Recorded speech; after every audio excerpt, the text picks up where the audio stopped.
တခေါ်မှနောက်ထပ်ပြောင်းနေတဲ့ဟာတခုပြောပြအောင်မယ်အရန်ကြီးရ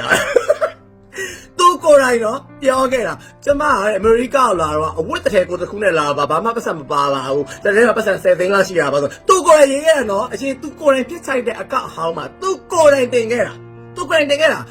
မဲ့နှစ်နေတဲ့အခါမှာအိမ်တွေဝယ်လာတယ်စီးပွားရေးဖွင့်လာတယ်အမေရိကရောက်တဲ့ကဗမာမှ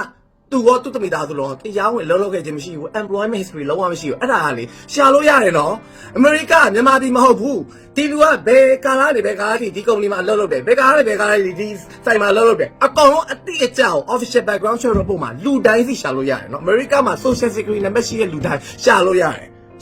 တယ်သူတို့တမိသားစုလုံးဗမာမှတရားဝင်လုံးလုံးခဲ့ခြင်းမရှိဘူးဘယ်ကပတ်စံနဲ့အိမ်လာကပေးလဲအိမ်မဝဲခင်မှာဘယ်ကပတ်စံနဲ့စားစိတ်နေစိတ်ပေးလို့လဲရှင်းနေရမယ်အဲ့ဒီအထေကထွက်နေပြီတကယ်ကလေခေါင်းငွေတွေဟေးတောက်လျှောက်နိုင်ငံရေးတွေပြောတော်နိုင်ငံကြောင့်တွေပြောပြီးတော့တောက်လျှောက်ခွက်ခါပြီးအဲ့ပတ်စံတွေရဲ့လောက်စားတယ်အဲ့ပတ်စံတွေရဲ့စတိုးဆိုင်ဖွင့်တဲ့ဒေါ်လာတန်းနဲ့ချီအိမ်တွေဝယ်တယ်လူသက်ပေါင်းများစွာရဲ့သဒေးပြီးတော့ပြည်သူပေါင်းများစွာရဲ့အသက်တွေချနေဘဝတွေချနေပြီးဒီဘဝရောက်လာတဲ့ကောင်မတောက်လျှောက်လိန်လာတဲ့ကောင်မပြီးလိုက်ပြီးတော့အဲ့လိုမျိုးအိမ်ထဲဝယ်ပြီးသွားတဲ့အခါမှာကျတော့လူတွေကတိလာတဲ့အခါကျတော့ဘာပြောရအောင်မလဲအမေရိကကိုလာတာလေသူကရွှေလုံကြီးကိုလက်ထိပ်ထိပ်ပြီးတဲလာတယ်ရွှေလုံပိုက်ပြီးလာတာတဲ့အမေရိကမရဘူးတဲ့လူတွေမှတ်ထားအမေရိကလာရဲဆိုမင်းလေရနေပေါင်90နဲ့အိတ်ပဲရနော် 23 kg လားနှစ်အိတ်ပဲရအဲ့နှစ်အိတ်မှာရွှေတုပ်ကိုလေတလောက်အကြီးကြီးမပြောနဲ့တလောက်တင်းတင်းတောင်တဲလာလို့မရဘူးတက်ဆိုရင်လေဒေါ်လာ1000နဲ့ထက်တဲလာခွင့်မရှိဘူးအကောင်ကဘန်ကောက်လောက်တော့ရဘူးမှာပါ luggage ကို scan ဖတ်ပြီးတော့လေမော်တင်လိုက်တာလေဒီတိုင်းတော့ဘာမှ scan မဖတ်ပဲနဲ့တဲနေဟိုရန်နာတွေရောဟိုဆေးတွေရောအကုန်လုံးလူတိုင်းကလှုပ်ရှင်လို့လုပ်နေကြမှာပေါ့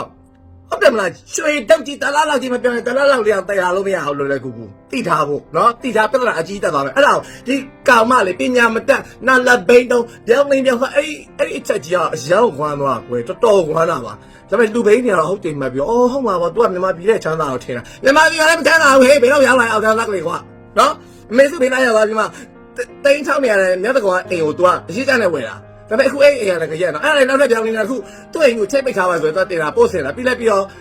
အမှန်တရားရထွက်လာတယ်သူ့အိမ်ကဘယ်သူမှချိတ်မပိတ်ထားဘူးဘာမှလည်းချိတ်မပိတ်ထားဘူးပေါ်တင်ပြောင်းလေးပြောင်းစားကောင်မှဘာချိတ်မှမပိတ်ထားဘူးတဲ့ဘာလို့မပိတ်လဲဆိုတော့တဲ့အဲ့အိမ်ကတဲ့ဟိုအဲ့ဒီအိမ်ကသူ့အိမ်ပိုင်မဟုတ်လို့ပဲအိမ်ငားတာမဟုတ်ဆိုတော့သူ့အိမ်ကိုချိတ်ပိတ်လို့မရဘူးတဲ့တင်းနေတွေ့ဒါတော့ထားပါတော့မြန်မာပြည်ပါတဲ့ပြောင်းနေတာလေအမေရိကရောက်မှလိန်တာမဟုတ်ဘူးတောက်ရှောက်လိန်တာအခုရန်လာပစ္စည်းဆိုတော့ခင်ဗျားတို့အစ်စ်လို့ထင်နေရလားပြောပါအောင်တော့ဘာကြောင့်ရန်လာရွေးလဲတိလားခိုးထားတဲ့ပတ်စံတွေအလူငွေကဒေါ်လာတန်းနဲ့ချီရှိနေပြီလေလူတယောက်ကိုအယောက်တသိန်းမှာတယောက်ကို100နှုန်းနဲ့ပဲလူအောင်ဒေါ်လာ10တန်းဖြစ်နေပြီ10တန်းဖြစ်နေပြီအဲ့တော့အကောင်လုံးပန်းခိုးဖို့အတွက်ငွေပြပြဖို့အတွက်သူ့အနောက်ကမှကြိုးကင်ပေးလို့ရှိလို့ရှိရင်သူ့လိုပညာမတတ်ကောင်ကဘယ်လိုလုပ်တတ်မှာတော့ဘယ်လိုလုပ်ဒီဟာတွေကိုပတ်စံတွေကိုငွေပြပြအောင်အခွန်နေဆောင်တဲ့ကိစ္စရဘာမှမလုပ်ဘူးသူ့နောက်ကမှကြိုးကင်ပေးလို့ရှိကိုရှိတယ်နော်နိုင်ငံရေးသမားအတူတယ်အကောင်လုံးအဲ့ဒီဟာတွေကဥဆောင်နေတန်းလိုက်ဘယ်တော့မှမအောင်လူတွေကပို့ပြီးအသက်ဆုံးရှုံးသွားမယ်ဒီတွေပေါ်ကပို့ပြတ်သွားမယ်အခုချိန်မှာလည်း4နှစ်ရှိနေပြီ9နှစ်6နှစ်10နှစ်9နှစ်15နှစ်ပဲတော့မှပြောင်းလဲမှာမဟုတ်ဘူးသူရဲ့တန်းလိုက်အကျိုးရှိလေးကောင်းနေတဘောပေါက်ကြတော့နော်တဘောပေါက်ကြတော့